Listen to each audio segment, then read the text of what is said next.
Haleluya. Nataka nikujulishe aina ya kanisa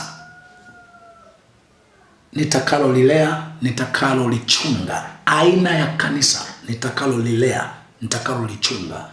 Nakwambia haya kwa sababu pia ya title semayo umoja wa watu wahitaji au masikini huwa haudumu. Umoja wa watu ambao hali ni ngumu, maisha ni magumu, umoja wowote, falsafa yoyote, maamuzi yoyote walio nayo kwamba sisi tutafanya hiki, tutafanya, huwa havidumu. Umoja wa waliochoka, wahitaji wa chakula, wa mavazi, wa kujenga, wajenge nyumba zao au mahali pa kuabudia, kwa umoja, wamekusudia kwa umoja. Umoja haudumu. Akija aliye nacho atawagawa. Akija mwenye pesa tu atawagawa. Kwa hiyo watu wakitaka wafike salama, wafike mwisho, wafikie lile lengo, hivi kikosi kazi kuna malengo fulani na watu, kuna vitu fulani mnatutazamia kwamba hawa huenda hivi wataviweza. Sasa nataka nikujulishe, najua kuna mtu pia unaweza kuwa unataka baadaye uje uwe sehemu ya kikosi kazi.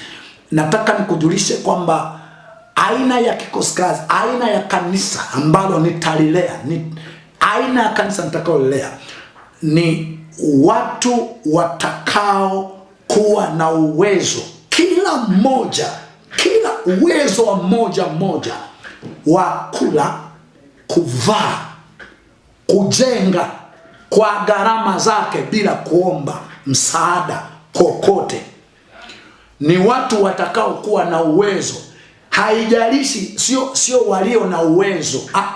Haijalishi sasa una uwezo gani. Hata kama ni masikini, ni mtu huna chochote, lakini unavyokuja, cha kwanza kabla hujawaza huduma kubwa, kiroho kikubwa, kuimba na kumtumikia Mungu kwa kuhubiri na kuimba na kuzunguka dunia nzima au nchi nzima, uhakikishe yafuatayo.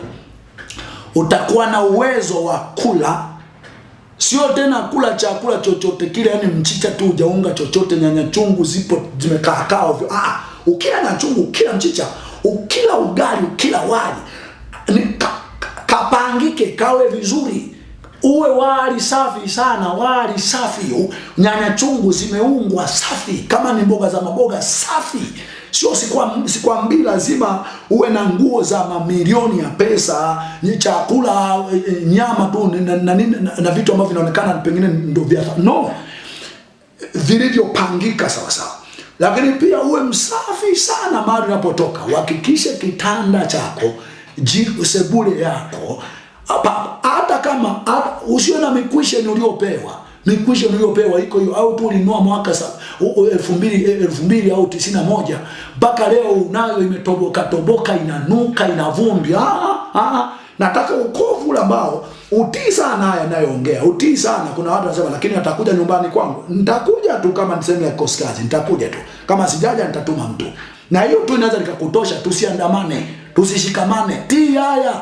Afadhali uweke vitu vya plastiki. Kama ni vitu ni visturi, parua paka vanish, viwe safi. Aina ya kanisa nitakalolichunga, nitakalolilea, ambalo ndio naamini haliwezi kugawanywa. Kuna wakati hapa juzi wamekuja vijana fulani tu, bado hii misingi hatukuweka vizuri. Wakaja vijana tu fulani akasema tutafanya si mkutano wa milioni 75. Wakapiga hesabu, si mkutano nafanya milioni 1, 2, 3.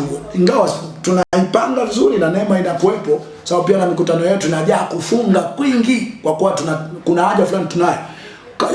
Sisi mkutano milioni 70 ngapi sana? Vijana wangu, kuna watoto wawili watatu kaanza, sasa tuende kwenye mkutano wa milioni 75. Nikagundua umoja wa waliochoka, umoja wa wenye njaa, umoja wa wahitaji hauwezi kudumu. Unaweza kugawanywa siku na saa yoyote. Kwa sababu hiyo, kanisa nitakalolilea, cha kwanza nitataja vitu viwili tu kwa haraka hapa. Cha kwanza, kanisa nitakalolilea, cha kwanza, wawe na uwezo wa kula, kuvaa, kujenga nyumba yake, au kanisa bila kuombaomba misaada. Kama mtu atatoa atoe kwa adabu na kwa moyo wa kupenda.